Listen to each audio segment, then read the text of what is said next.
Sonra köye neden döndün? En sevdiğiniz yanı ne bu köyün? Çay funduğu.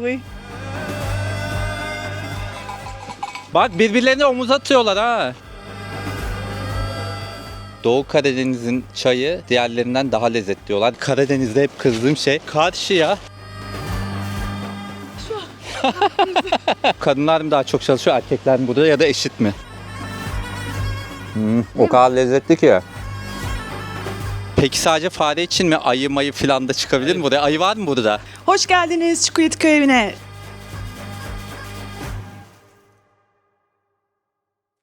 Arkadaşlar Doğu Karadeniz'de Rize'nin Fındıklı ilçesinin Çukulit köyünden herkese selamlar. Buraya kuzenim Gülşah'la birlikte geldik. Özlediniz mi beni? Kendisi daha önce Galler ve Edinburgh videolarını verdi ve hatta Interrail. Interrail. Şimdi de birlikte bu Doğu Karadeniz'de buranın köy yaşantısını güzellikleriyle, zorluklarıyla Ve hatta zorluklarıyla aynen. keşfedeceğiz. Böyle klasik bir gezi videosu olmayacak bu. Buradaki insanlarla işte buranın yaşamı hakkında konuşmalar da yapacağız. Ama tabii ki nefis doğal güzellikleri de göreceğiz. Videomuz başlasın. İyi seyirler. Tada!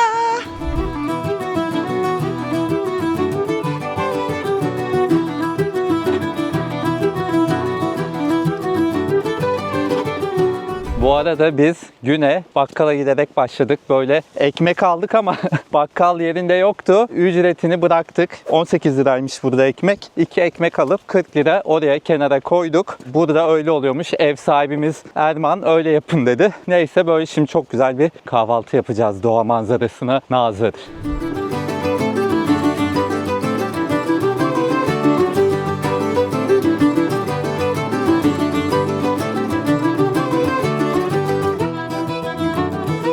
Çukulit'te kaldığımız şu evin güzelliğine bir bakar mısınız arkadaşlar? Burası ev sahibimiz Erman'ın dedesinden kalma atıl durumda bir evmiş. O da tamamen kendi emekleriyle burayı restore edip içinde çok güzel dekore edip misafirlerin konaklamasına uygun bir hale getirmiş. Onun hikayesini de zaten dinleyeceğiz video boyunca. Kahvaltımızda bakın şuradaki keyifli ahşap masada yapacağız. Bu da yine Erman'ın el emeği.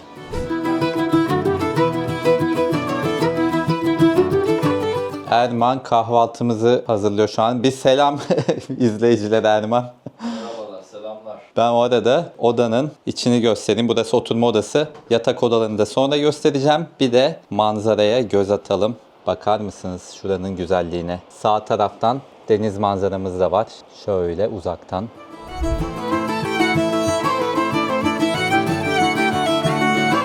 Kahvaltımız hazır. Gülşah ve Erman hazırladı. Ben de bulaşıkları yıkayacağım artık. Gülşah nasıl bu ortam? Buraya ilk gelişim. Zaten muhteşem bir hava var. Erman bize sağ olsun harika bir kahvaltı hazırladı. Muhlamamız var. Ben hiç sevmiyorum onu ya. Vallahi. Sen seviyor musun? Aşırı. Bence benim bir tarafım Karadenizli ama nasıl olur bilmiyorum yani.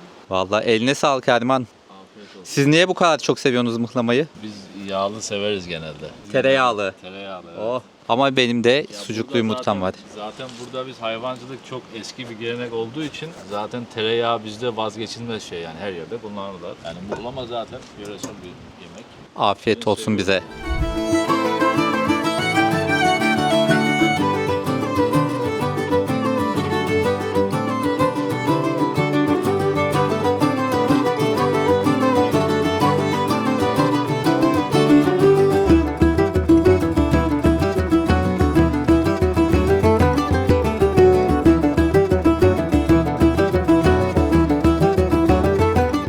Arkadaşlar şimdi Ermanların yukarıda bir de eski bir dağ evi var. Dağ evi mi denir ona? Ya biz merzi evi diyoruz da dağ evi de diyebilirsin. Oraya yürüyoruz böyle patika yollardan, çok güzel. Bu arada yürürken sen de bize kendi hikayeni anlatır mısın Erman? Sen şimdi üniversitede okumuşsun, öğretmenlik, Allah. Bir dakika yalnız bu ayakkabıyla burada yürünmez. Neden? Bu bölgeye, bu yöreye ait, bu arazi şartlarına uygun ayakkabısı budur. Kara lastik derler. Yağmurdan korur, çamurdan korur. Rahat rahat gezersin. Bu ayakkabıyla olmaz.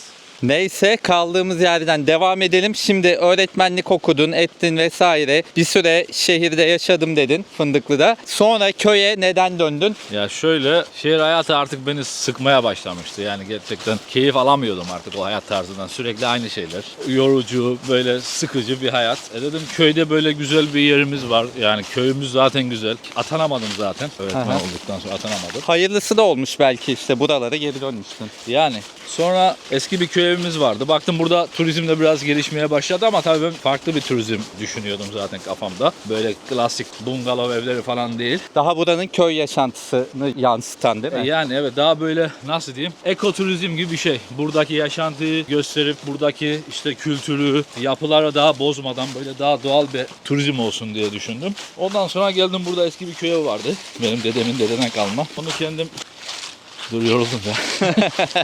Yürürken konuşmak biraz zor oluyor. Dededen kalma bir evim vardı. Onu böyle bir tadilat yapayım dedim, başlayayım. Bir başlayayım, sonu ne olacak bilmiyordum tabii, yani başladım. Tamamen kendin yaptın değil mi? Hiç Evet. yardım almadan el emeği. Ne maddi ne manevi hiçbir yardım almadım. Erman'ın kendi sayfasında da köy evi dışındaki kendi sayfasında da videoları var. O hazırlık aşamaları, ahşapları kesme, etme vesaire. Gerçekten çok el emeği. Hakikaten helal olsun ve zevkin de çok güzel. Evin içinde tam bir köy evi gibi döşemişsin.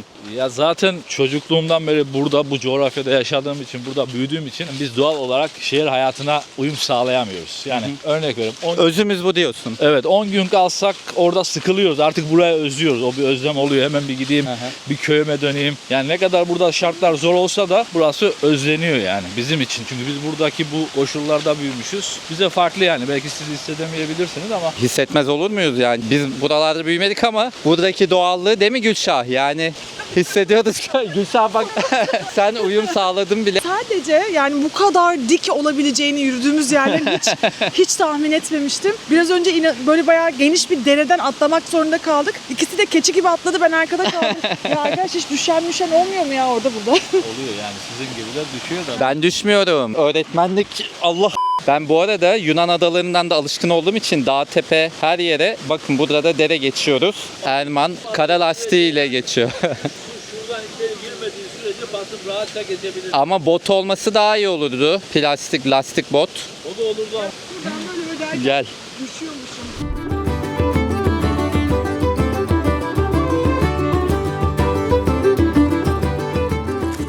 Şu yollarda yürümek o kadar keyifli ve huzurlu ki. Bakın şeyi de seviyorum. Burada hala kitle turizmi olmadığı için sağda ahşap korkuluklar, çitler korunmuş olması gerektiği gibi. Gerçekten doğallık çok güzel. Bakın buranın doğası cennet gibi. Karadeniz'de hep kızdığım şey. Karşıya, yaylaya, yani böyle güzel bir yere apartmanlar dikmişler. Benim de asabımı bu bozuyor. Yani dünyada buna benzer coğrafyalara çok gittim. Gerekirse işte zengin ülkeler, gerekirse ekonomik açıdan daha fakir ülkeler, hiçbirinde böyle çirkin yapılar yok.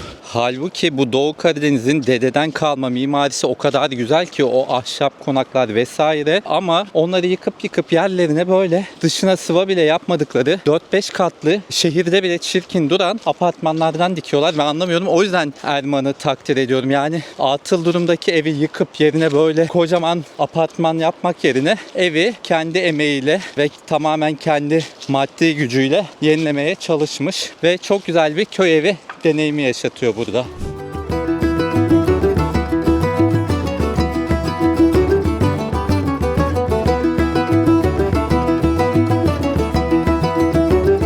Bakın burada eski güzel evlerden bir örnek var. Yanında serenderi de var. Onu da göstereceğim. Erman Gülşah bir bitkiyi anlatıyor. Hemen ben de öğrenmek istiyorum. Nedir bu bitki? Pugri. Hemşin dilinde pugri derler. Normalde hayvanlar da yer, insanlar da yer ama şu anda değil. Bunun belli bir zamanı var. Tam bilmiyorum, annem daha iyi biliyor da. Yapraklarını doğrayıp tavada kızartıp üstüne yumurta falan kırıp güzel oluyor. Sapı da eskiden babaannemler falan sapıyla da turşu yapıyormuş. Erman bize bu serender konusunda anlatır mısın? Ben biliyorum ama izleyicilerimiz belki bilmiyordur. Serenderler şöyle, bunlar tarihi yapılar. Zaten yörenin mimarisine uygun bir yapı. Burada önceden hani bizim insanlar burada işte fındıklarını, mısırlarını topladığı ürünleri kurutmak için kullanıyorlarmış. Neden böyle bir yapıda kurutuyorlar? Ya şimdi mesela şurada gördüğün o yuvarlak şeyler var ya, o farenin oraya tırmanmaması için. Yani fare normalde dik ağaçtan tırnaklar olduğu için ağaca tırnaklarını geçiriyor, oraya tırmanıyor ama bu tarafa doğru geçemiyor. yetişemiyor yani. Peki sadece fare için mi? Ayı mayı falan da çıkabilir mi buraya? Ayı var mı burada? Ayı oluyor ama buraya çok köye inmez ya. Hiç indiği hikayesini duydun mu? Burada olmadı ama Artvin tarafında çok oluyor o yani ayıların Ha. köylere indiriyor ama bu bölgede hiç duymadım. Domuz? Domuz diner evet domuz. Onlar da tırmanmasın diye de olabilir mi bu? Yo onlar çıkamaz zaten Ha, oraya. zaten Çünkü zaten şey yok merdiveni falan yok. Merdiven olsa hani merdiveni var zaten onun merdiveni koyuyorsun ondan sonra çıkıyorsun. Merdiven koymuş olsa çıkabilir. O zaman fare için bu. Bu fare Sadece. için, fareler çıkamasın diye ve işte oradaki işte fındığı, mısırı falan yemesin diye yani o yüzden önlem almış. Böyle bir tasarım yapılmış. Bu zaten bütün eski evlerin yanında bu mutlaka vardır. Peki fare bu bölgede çok mu?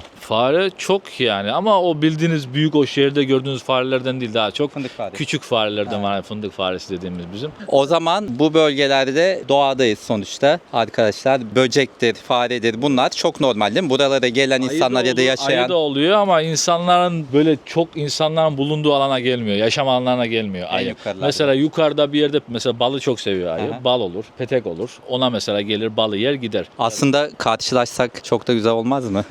Çekil git buradan. Hadi bakalım yallah.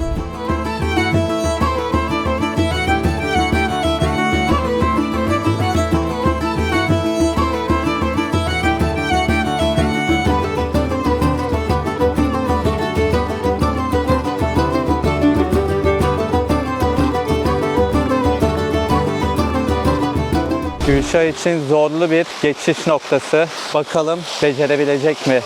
Diyetim yardıma geldi ama yardıma gelmemiş. Su içmeye gelmiş.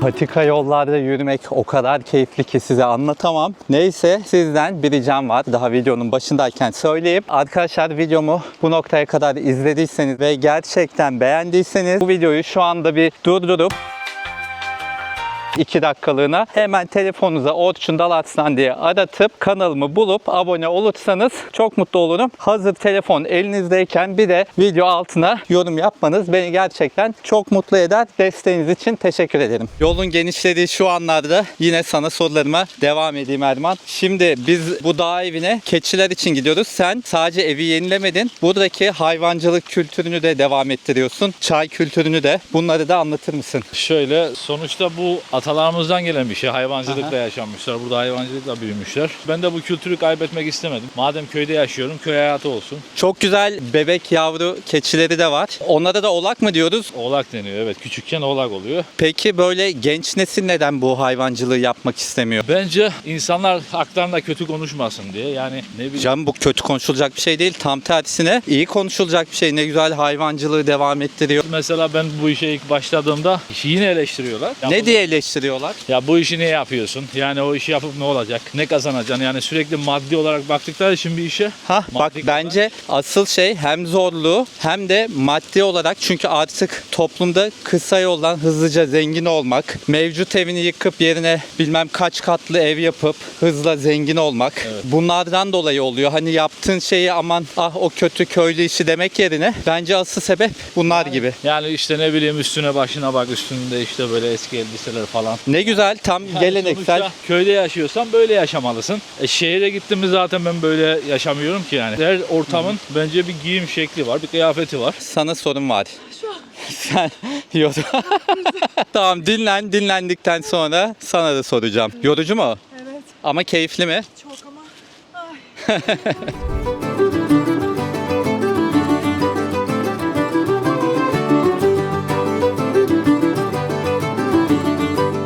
Yüzyıllardır akan bir doğal kaynak suyuymuş. Hemen biz de suların tadına bakalım. Nasıl? Lezzet. Evdeki kadar güzel mi ev suyu kadar? Daha da güzel diyorsun. Vay.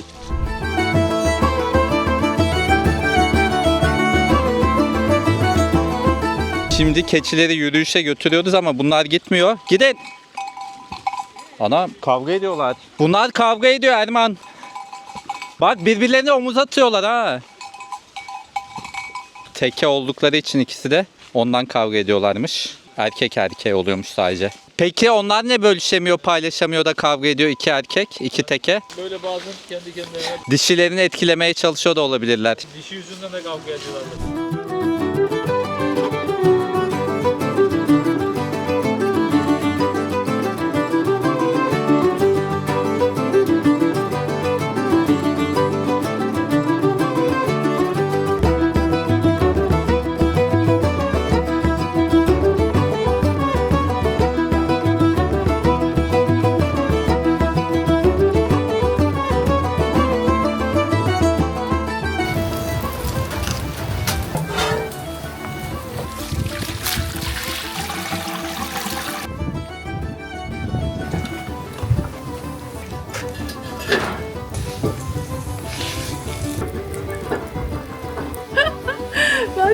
çok seviyorum Asil'i. Gülşah bir şey diyeceğim. O kadar da zor değilmiş hayvancılık. Bak bekliyoruz geldiğimizden beri. Çay yap. Doğayı izliyoruz, çay yapıyoruz, çayı bekliyoruz. Gülşah bu muydu zor dediğin? Yani zor görünmüyor da. Ama şu anda hava güzel, hava güneşli, açık, her taraf aydınlık, sis yok. Hayvanları görebiliyorsun burada. Ama şimdi hava kapandığı zaman, sis olduğu zaman nerede olduğunu göremiyorsun. Bak oğlak az önce kayboldu mesela. Demin Ama minicik yere bebek. Gece çıkacaktın oraya, yürüyebilir misin? Çık, in, onu ara, çayların içinde gez. O da doğru. Zor, Yani çok kışın mesela. Kışın karda. Kışın karda zor. Onun otu var, taşıyacaksın, sürekli biriktireceksin. Evet zor arkadaşlar. Bizimki tabii ki Geçen sene- espriydi. Kışın geldiğimde. Kışın geldiğinde hatırlıyorsun. değil mi? Aynen. O otu nereden çıkardın? Aa Bir tane evet video ya var. aynen. Karda böyle sırtında taşıyarak çıkardı onların otunu. O zaman Çukulit köy evinin altında kalıyorlar kışın. Şimdi yazın buradalar. Bu evin altında. Tabi burada değil mi? Ama Köy evinin özelliği tüm köy evlerinin alt katları hep ahır. Bu da 100 yıllık mıydı bu ev?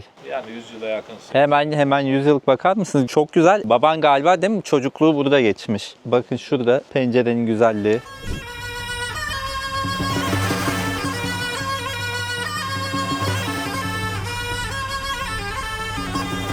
Şimdi biz burada keyifle çayımızı içerken Asil bağırmaya başladı. Ondan sonra hatta şu an Erman gidiyor. Bakıyorlar tehlike mi var diye. Bize dedik Biz de ayı mı tırstık, acaba? Ayı geldi. Şu an ayı geldi ne yapardık güzel bir göster. Yani böyle bana öğretilen tek vücut olup ayıdan daha büyük Ama bir cüsse. gösterdiğin gibi yaptı. Yapacakmışız biz. Aynen. Bana şuradan bir taş bulu alsana ya. Ayıdan daha çok ayı olmamız gerekiyor. Biz ama gerçekten göz göze gelin diyorlar. Ayıyla o anda. Yani kim Tabii bilir, biz küçücük kalacağız da onun kim bilir yanında. kaçar mıyız lan? Neyse ama bir şey değil mi? Güzel bir deneyim olurdu. Ayı biliyorum. görsek. Yapay zeka ile yapıyorlar ya. O da çok saçma. Tuvaletteyken giriyor hep. Ha. Orada mantık hatası. Tuvalette niye kamera olsun? Evet, keçi dönmediği için şimdi Erman, Asil ve Yeto'yla onları aramaya gidiyor. Hava kararmadan bulacak.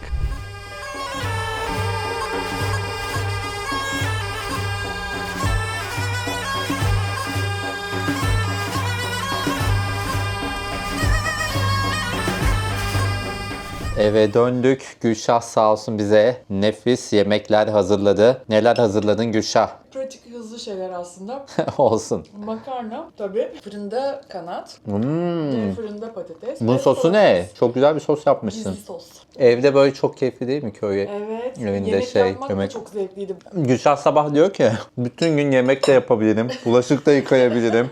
Çünkü dağ manzarası, doğa manzarası. Gürcü şarabı hiç içmedim demiştin. Biz Evet, çok güzel. Gürcistan'dan da Gürcü şarabı almıştık buraya gelmeden önce. Erman'la bir gittik geldik. Nasıl? Bayağı lezzetli.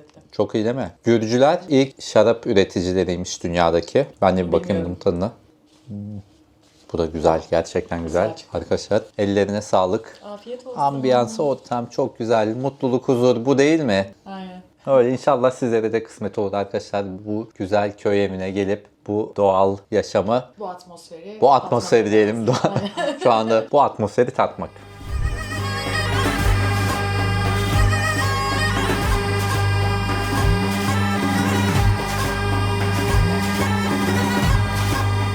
Günaydın arkadaşlar. Çukulit'te çok güzel bir sabah şu anda. Gülşah da sağ olsun böyle kahvelerimizi hazırlamış. Sabah sabah kahve içiyoruz. Bir yandan da Taner teyze burada. Günaydın.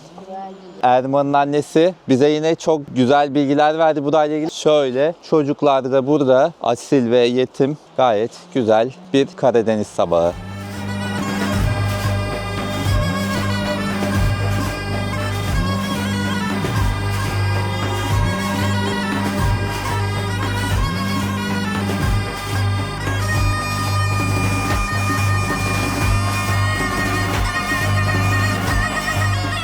Evin hemen aşağısında bir dere var. Şimdi ona iniyoruz. İnanılmaz güzel. Yanında böyle tarihi bir taş köprü de var. Gerçekten böyle izlemek insanı çok dinlendiriyor. Hele kışın var ya geldiğimizde karlar varken inanılmaz güzeldi. Onun da fotoğraf ya da videosunu burada koyarım. Siz de görmüş olursunuz. Kışın burası ayrı bir güzel oluyor gerçekten.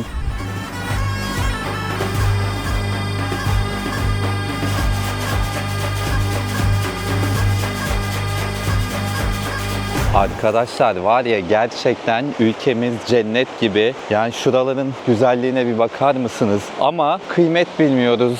Bilmiyorum yani, bu doğayı mahvetmek için elimizden geleni yapıyoruz. Burada Allah'tan dere doğal akıyor ama Doğu Karadeniz'e gittiğinizde birçok yerde böyle setler yapılmış. Bu doğal akış engelleniyor. Bakar mısınız şuraların güzelliğine, yani gerçekten cennet gibi. Her köşesi ayrı güzel. Karadeniz'e ayrı, Ege'si ayrı, Doğu Anadolu'su ayrı, İç Anadolu'su, Akdeniz'e ayrı güzel. Gerçekten ne olur kıymetini bilelim. Şu çirkin binaları yapmayalım. Doğayı mahvetmeyelim. Doğallığı bozmayalım. Şu cennet vatanın kıymetini bilelim.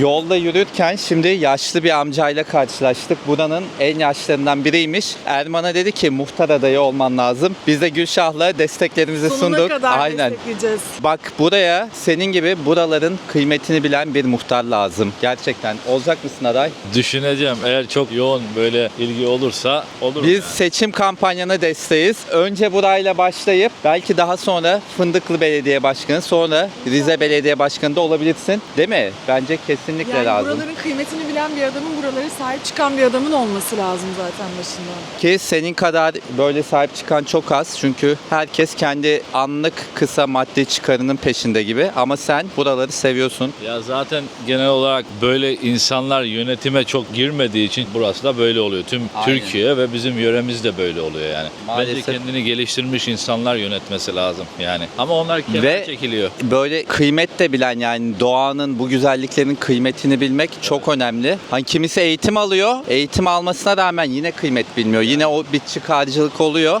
Evet. O yüzden bence aday olmalısın. Desteğimiz tam. Bakın burada böyle aşırı güzel bir tarihi köprü var ama şuraya mavi bir boru döşemişler. Erman hemen ilk seçim vaadinde verdi. Bu boruyu buradan kaldırtacağım dedi. Bunlar önemli şeyler arkadaşlar. Tarihe sahip çıkmanın bir parçası bu da.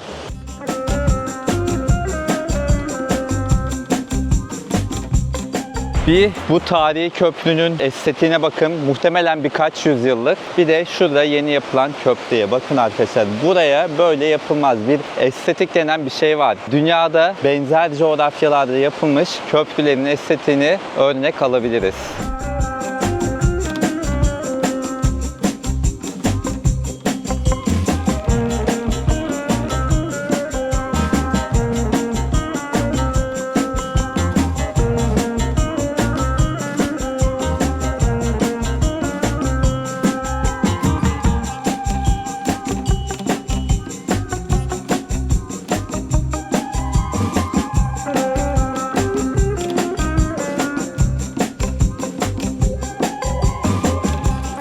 Merhaba, isminiz neydi? Kibriye Kakal. Kibriye teyze, nasılsınız? İyiyim sağ ol. Nereye böyle? Ben odun taşıyacağım da oraya gideyim. Aşağıdan kesip yukarıya mı taşıyorsunuz? He. Nasıl, Odun zorlanmıyor musunuz? Yo, Alıştınız artık Alıştık yıllar be. içinde. Erkekler yardım etmiyor mu? eder daha. He. İşte çalışıyor ya Aha, edemez. çalıştığı için siz kendiniz hallediyorsunuz. Evet. Bu çukulitle ilgili merak ettim. En sevdiğiniz şey ne? Köyünüzü seviyor musunuz? Severiz. Bizim köyümüz çok iyi. Değil mi? Cennet gibi valla. Evet. En sevdiğiniz yanı ne bu köyün? Çay, fındığı. Lezzetli oluyor mu? Çay çayı da? evet. Çay da, İçince. fındık, her şey. İneğimiz yok yani. İnek de çok iyi. Ama şu aşağıda gördüm ben inekler şimdi. O- Az mı var? O az var, çok az. Eskiden çok var mıydı? Eskiden çok malda şeyde Aha. olurdu, keçi. Niye azaldı acaba? Oyun. Kimse yapamadı. Ha, uğraşmıyor. Evet, Erman uğraşmıyor. uğraşıyor işte. Bir bu uğraşıyor. Aynen, sağ olsun. Peki böyle köyde yaşamın zor yanı dediğiniz şeyler neler? Kışın. Kışın zor mu oluyor? Kış Ama ay. kışın da çok güzel oluyor ya. Böyle bembeyaz masal Kış gibi. ama o zor da. Değil mi? Zor Çalışmak oluyor. Çok zor. Görüntü güzel ama Evet. çalışmak zor oluyor. Evet. Bu herkes geliyor yani. Ama gelsin, buranın kıymetini bilenler gelsin. Evet. Yazın çok gelirler yüzmeye bura. Biz Erman'la geçen kış yüzecektik kar yağarken. Sonra vakit olmadı, bu kış inşallah yüzeriz. Ha. Kar yağarken derede. Kışın Aynen. öyle soğukta üzülürüm ya. Aa, çok güzel olur valla. Ben çok severim. Teşekkür ederiz. Tamam, Kolay gelsin. Sağ ol. Hadi. Görüşürüz. Görüşürüz. Erman, sana da sormak istiyorum. Hep Karadeniz'de böyle bir şey var ya, kadınlar çok çalışıyor. Erkekler daha kahvede vesaire keyif yapıyor. Sence bu doğru mu? Kadınlar mı daha çok çalışıyor, erkekler mi burada, ya da eşit mi? Ben hariç kimse çalışmıyor diye. Genelde kadınlar çalışıyor. Erkekler o kadar çalışkan değil. Genelde kahvede işte. Benim gördüğümde Vakit hep öyle. geçiriyor. Çaylıkta vesaire hep kadınları görüyoruz. Evet, genelde kadınlar zaten daha cesaretli ve daha çalışkan. Niye böyle Kadınlar peki? Değil. Ya öyle alışmışlar. Tarihsel bir değişir. gelenek mi diyeyim, kültür mü diyeyim, öyle. Genelde. Yeni nesille öyle mi peki? Yeni nesil de aynı. Ama yeni neslin kadınlarla çalışmıyor. Ha. Kadın erkeği çalışmıyor diyorsun. Aynen, ikisi de çalışmıyor.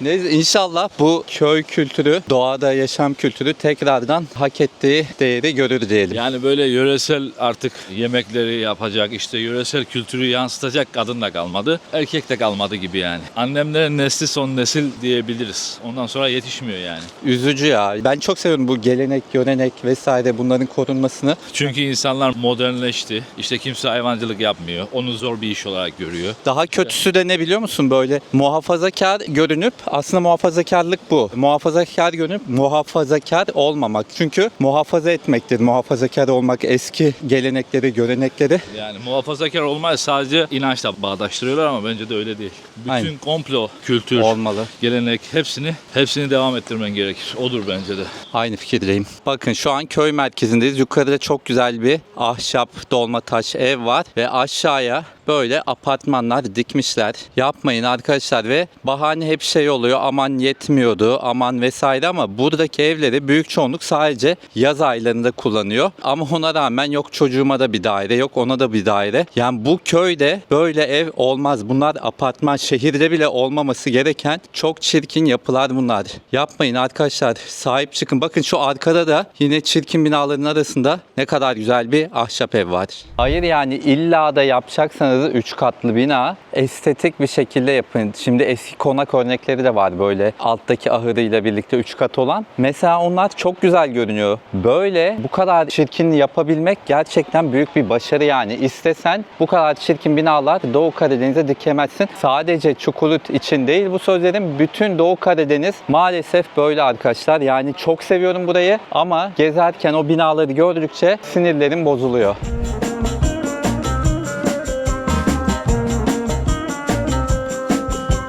Bugün yine Merze'ye gidiyoruz. Bu defa arabayla gidiyoruz. Erman'ın anne ve babası da geliyor. Bu sefer çay kesmeye. Kahvaltılıklarımızı da evden aldık. Orada o güzel ortamda kahvaltımızı yapıp sonra çay toplayacağız. Bakın orada konuşacağız bol bol çay üstüne. Bu geleneksel kıyafet herhalde değil mi? Bakar Rize mısınız? peştemalı, Rize'nin geleneği. Çok güzel. Hemen çekelim. Gülşah'da. Var.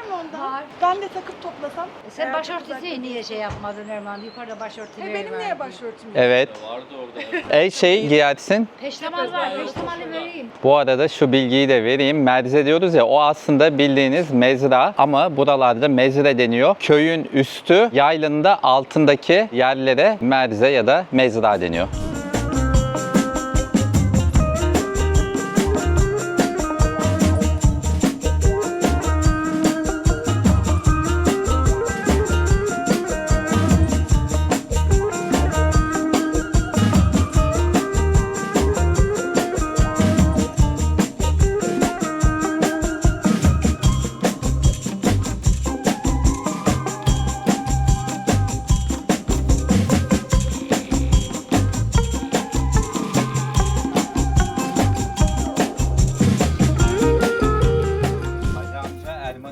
Şimdi çay kesmeye gidiyor. Evet. Bunlar yeni nesil makineler galiba değil mi? Eskiden makaslaydı. Eskiden makasla kesiyorduk. Şimdi bunlar çıktı. Daha kolay oldu. Ama bunun da tehlikesi var yani. Ha, ne gibi? Elimi kesiyor. Mesela keserken dal atma şeyi var, sorunu var. Ha. Korlayacaksın yani. Bu öyle kolay değil yani. Ama bu kesme için çok kolay. Değil mi? Öncekine rağmen makasla kesiyorduk. Bu- Mesela çok zor. Çay kesim zamanları ne zaman oluyor tam olarak? Bu şu anda da kesersin. Hı hı. Yani Kasım, Aralık hava iyiyse tabii. Bir de şeyde kesersin.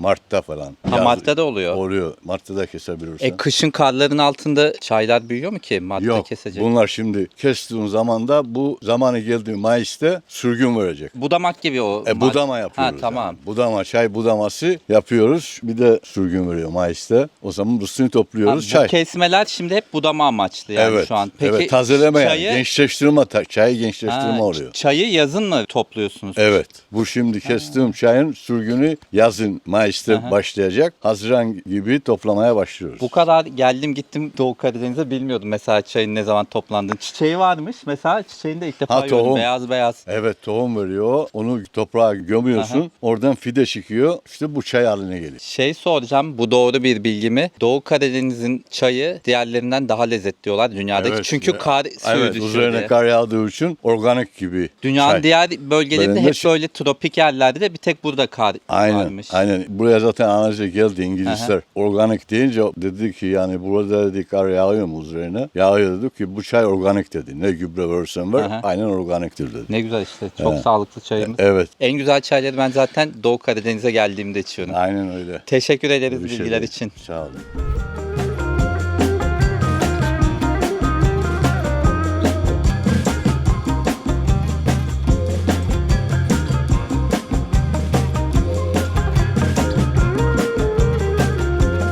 Ben de şimdi Ali amcanın yanına çay kesimini izlemeye gidiyorum. Şöyle dar yollardan gidiliyor. Ben Allah'tan keçi gibi yürüyebiliyorum. Öğretmenlik Allah buranın insanı da çok alışmış ama başka kişiler için buralarda yürümek çok zor olabilir.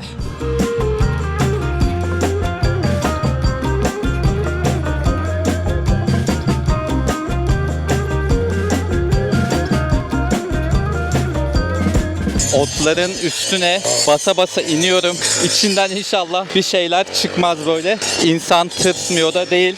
Oh zormuş ya.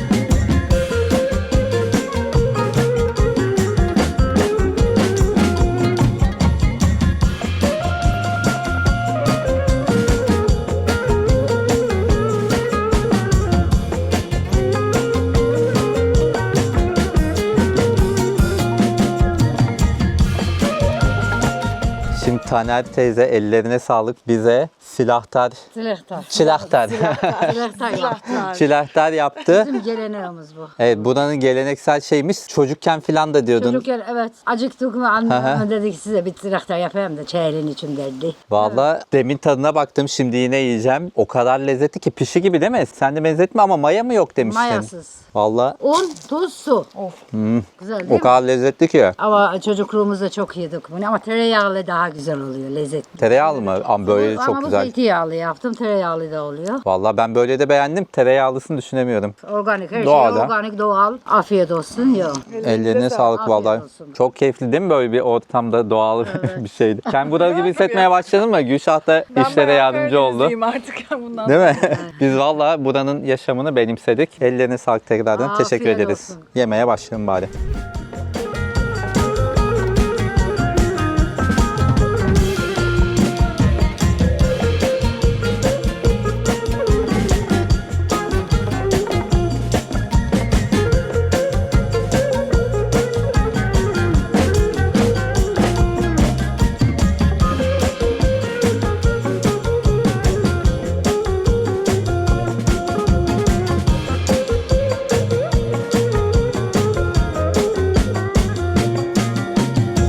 Şimdi Çukulit'in daha yukarılardaki mezresine geldik. Burada daha fazla ev var ve neredeyse tamamı eski yapılar. Bakın burada da serenler var. Şu dün anlatmıştı farelerden koruyan kısım. Şu evin güzelliğine bakın ya. Bunlarda şu an duran var mı Erman? Orada var, orada kalıyorlar. Oradakinde var. Burada yok herhalde. Bakalım. Ve burası inanılmaz bir Karadeniz manzarasına sahip. Yeşillik, vadi, dere ve ileride Karadeniz.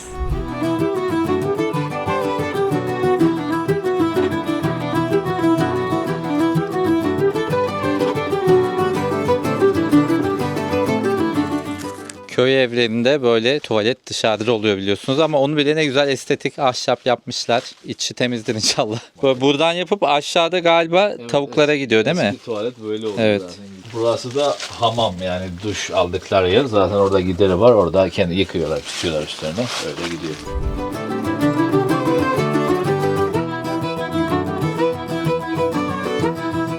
Bu Ermanların komşusunun eviymiş. İçine de bir bakacağız. Eski usul anahtarı da var. Ne güzel ahşapları dizmişler buraya böyle. Bakalım içi nasıl? Tabii çok bir şey görünmüyor şu anda da. Ha, ateş. Açık ateş yandığı için her taraf simsiyah. Odalar da var ama bak fare de olabilir burada. Girmeyelim. Buranın da suyu çok güzel dediler. Hemen bakayım tadına. İçmeye doyamadım yemin ederim. Çok lezzetli gerçekten. Biraz da açayım. Gülşah çok güzel değil mi? Aa, güzel demekten artık.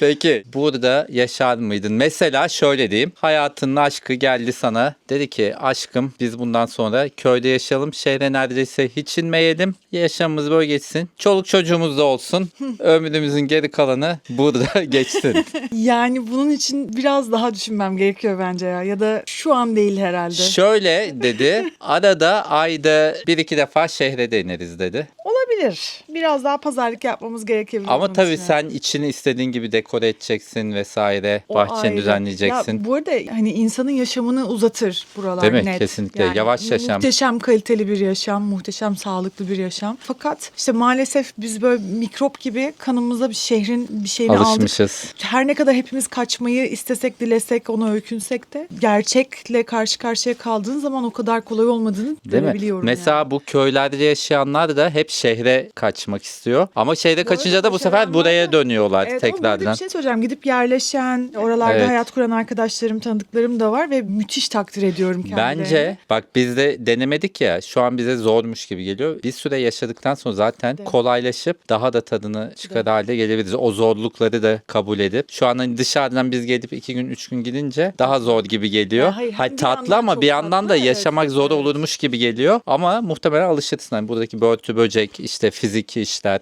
Belki bir 5-10 yıl sonra Diyorsun. diyelim. Bakacağız, göreceğiz. Evet. Ya da Hakkımızda büyük hayırlısı. konuşmayalım tabii. Evet. Ama çok güzel gördüğüm kadarıyla. Neyse hayırlısı. Hayırlısı diyelim.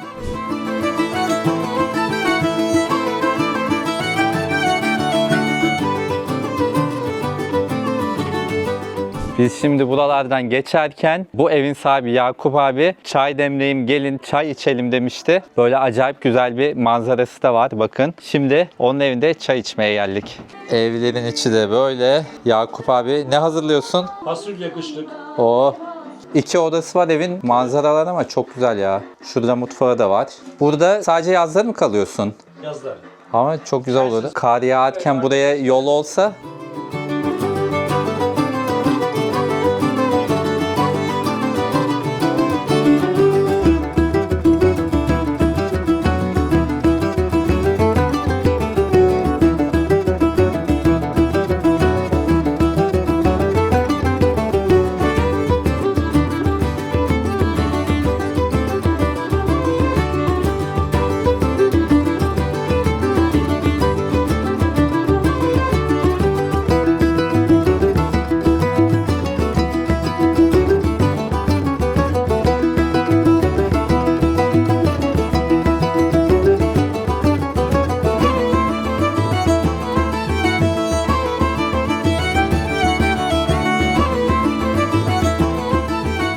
Arabayı Ermanların Merze'ye bıraktık. Şimdi yürüyerek aşağıya köye iniyoruz biz. Bahsetmek istediğim de bir konu var. Şimdi ben şeyi hep görüyorum böyle. Doğu Karadeniz'de Çamlıhemşin'e çok biliyorsunuz artık yerli turistler gidiyor. Arap turist de çok geliyor. Hep şunu görüyorum orada. Yaylalarda bu kadar güzel olan yerlerde gidiyor insanlar sadece manzara önünde fotoğraf çektiriyor ve oradan ayrılıyor. Hiç orada bir aman doğayı izleyeyim, tadını çıkarayım, buranın kültürü nasıl bakayım. Böyle şeyler yapmıyorlar. Ama Karadeniz o değil arkadaşlar. Yani buraya geliyorsanız böyle bir doğaya buranın tadını çıkarmanız gerekiyor. Yani buradan keyif almanız gerekiyor. Bu doğadan, bu yeşillikten, buradaki kültürden. O yüzden ben her geldiğimde buradaki yerel arkadaşlarla tanışıyorum. Arkadaş oluyorum ve sağ olsunlar benim bu şekilde kendi yaşamlarına dahil ediyorlar. Bu sefer Erman öyle yaptı. Geçen geldiğimde de öyle. Ona buradan ayrıca tekrardan bir teşekkür de etmek istiyorum. Yani demek istediğim bu, hani Çamlıhemşin'deki o gidip fotoğraf çektirmek değil. Doğu Karadeniz aslında bu.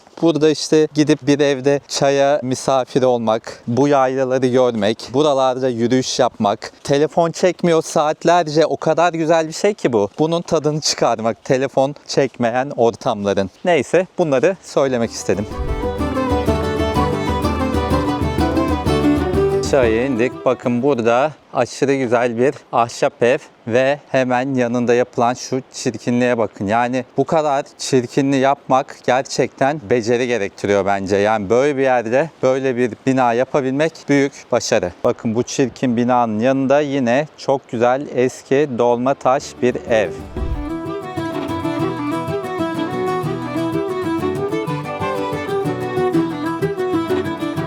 Şimdi yolda yürürken Tamer abiyle karşılaştık. O demin çektiğim güzel evin sahibiymiş. Vallahi takdir ettim bu evi yıkmadığınız için. Çünkü birçok kişi yıkmış. Yeni binalar yapmış betonarme. Biz tarihi korumayı her zaman severiz. Tarihi eserleri korumak için elimizden gelen her şeyi yapıyoruz. Tabii biraz masraflı olduğu halde yine de elimizden geleni yapmaya çalışıyoruz. Peki niye diğer kişiler sizin gibi böyle bilinçli değil burada? Türkiye'de zaten sorun bu. Değil mi? Evet. Doğru Türkiye'de diyorsunuz. sorun bu. Yani Türkiye artık tamamen maddiyata bağımlı insanlardan oluşan bir topluluk, bir millete dönüştü. Tabii üzücü. bir İtalya, Malta, İspanya, Yunanistan, Sırbistan gibi ülkelerdeki tarihi eserlerin korunması ile Türkiye'deki tarihi eserlerin korunması arasında dağlar kadar fark var. Ben Avrupa'da çoğu ülkeyi gezdim. Gezmenin faydalarından biri, abi de gezmiş. Gezince insana vizyon geliyor. Gerçekten bunu tarihi koruma bilinci geliyor vesaire. Teşekkür ederim, saygılar Biz sunuyorum. teşekkür ederiz. Görüşürüz. Saygılar.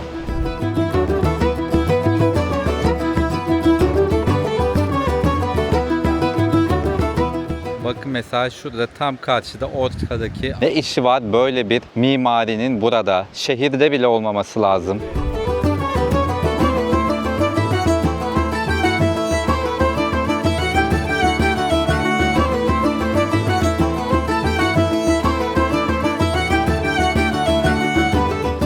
Ne topluyorsunuz?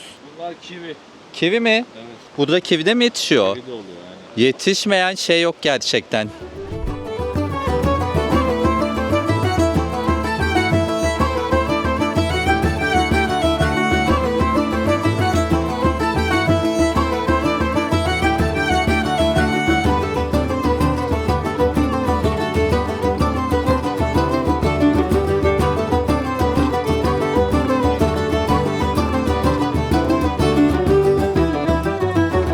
Bugün akşam yemeğini evde yapmaya üşendik. O yüzden hemen Çukurit'in aşağısındaki Abu köyüne geldik. Çünkü burada somon üretim tesisleri var ve aynı tesisin bir de restoranı var. Biz 3 tane şey söyledik. Önce ızgara somon tatlarına bakacağım. Izgara somonun fiyatı 670 TL.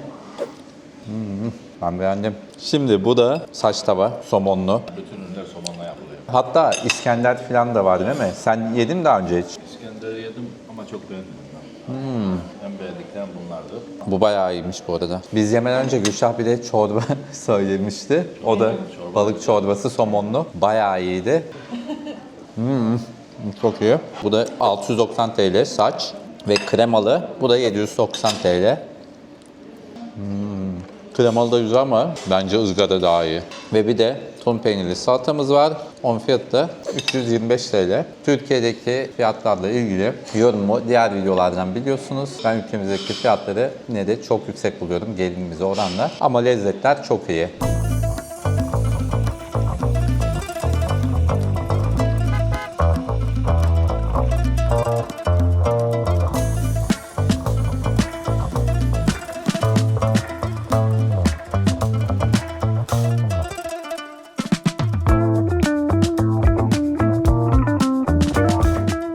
Arkadaşlar bugün artık Çukurit'te maalesef son günümüz. Kahvaltımızı yaptık yine bu keyifli masada. Sabah kahvemizi de içtik. Sohbetler ettik. Burada gerçekten o kadar güzel ve huzurlu geçiyor ki vakit size anlatamam. İnşallah sizlere de kısmet olur buraya gelmek. Geldiğimden beri evin içini gösterememiştim. Daha doğrusu odaları. Çünkü eşyalarımız vardı vesaire. Şimdi toparladık ve size evin içini de göstermek istiyorum.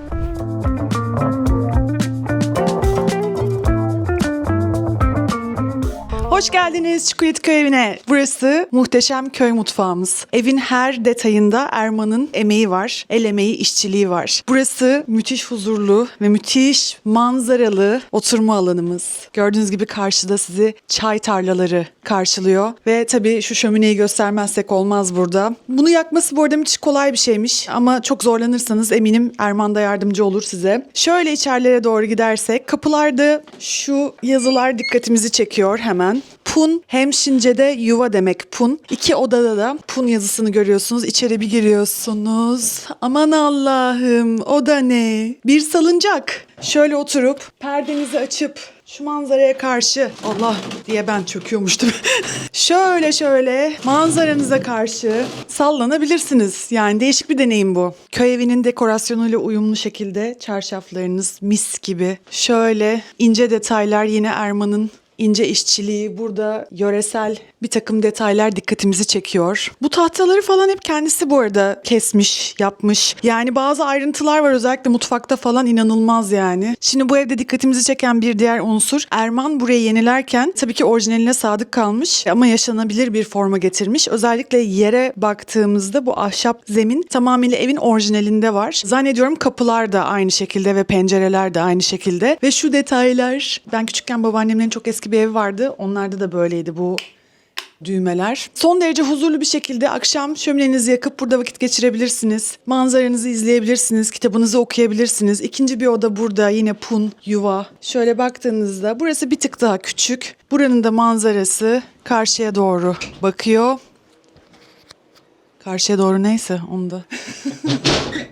Biz burada kalmaktan çok keyif aldık. Hatta ben bugün biraz buruğum çünkü İstanbul'a dönüyorum bu akşam. Ama burada uyanmak, burada uyumak, bu temiz havanın içinde solumak muhteşem bir deneyimdi. Eminim son ziyaretim olmayacak bu benim. Kesinlikle özleyeceğim yerler listesine girdi. Bilmiyorum, belki kışın karda tekrar burada oluruz. Gelelim.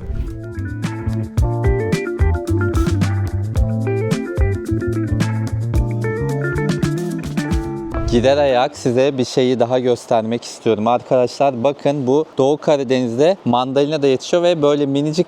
Ben de geçen sene ilk geldiğimde kışın çok şaşırmıştım. Burada çünkü bilmiyordum mandalinanın da yetiştirildiğini. Aslında birçok ürün yetişiyor. Hatta bakın burada henüz olgunlaşmamış ama portakal da var, ayva var. Başka biz ne gördük Gülşah? Hurma, armut, kivi, üzüm, her şey var yani. Doğu Karadeniz aslında çok bereketli. Hemen tadına da bakacağım. Kışın inanılmaz güzeldi. Biz yolda giderken tadına bakacağım diyordum ama sürekli şeyleri Ermanların bahçeden toplayıp durduk mandalinaları, ama bunu merak ettim ben. Böyle minicik. Bak bu daha bir güzel. Böyle bunu da göstermek istedim.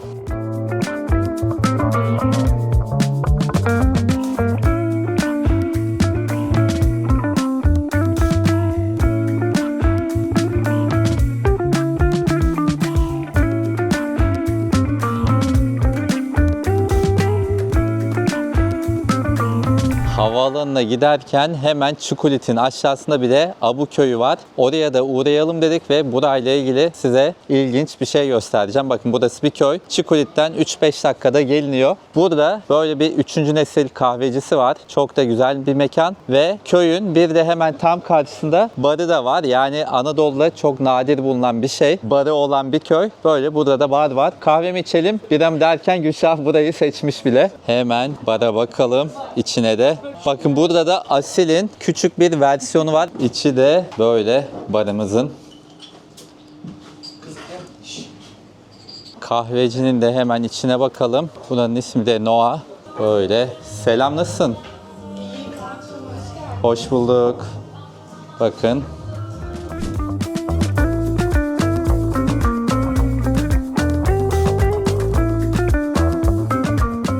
Şu konuya da yine değinmek istiyorum. Bakın, burada ne kadar güzel böyle tarihi bir taş köprü var. Ama hemen yanına bu modern köprüyü yapmışlar. Yani arkadaşlar, bunun estetiğini, güzelliğini kapatacak başka yer bulamadınız mı? Yetkililere sesleniyorum. Böyle bir köprü yapacaksanız bundan çok daha uzak bir noktaya yapmanız lazım.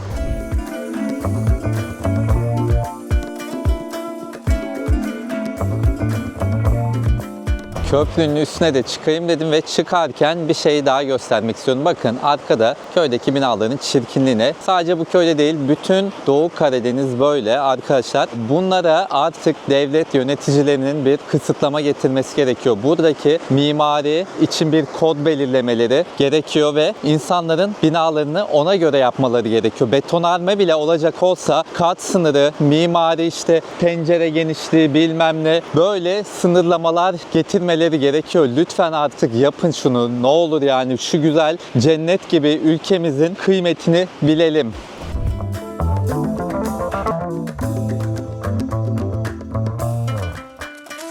Bir videonun daha sonuna geldik. Size videomda Karadeniz'i mümkün olunca hissettirmeye çalıştım ama tabii ki çok fazla eksik kalan şeyler de oldu. Misal tulum yok, horon yok bu videoda ama başka seyahatlerimde inşallah onu da telafi ederiz. Eğer bu videomu beğendiyseniz beğen tuşuna basar ve yorumda yaparsanız çok sevinirim. Bir de tabii yeni çıktı bu. Hype'larsanız da çok mutlu olurum. Çok teşekkürler. Başka bir videoda görüşmek üzere.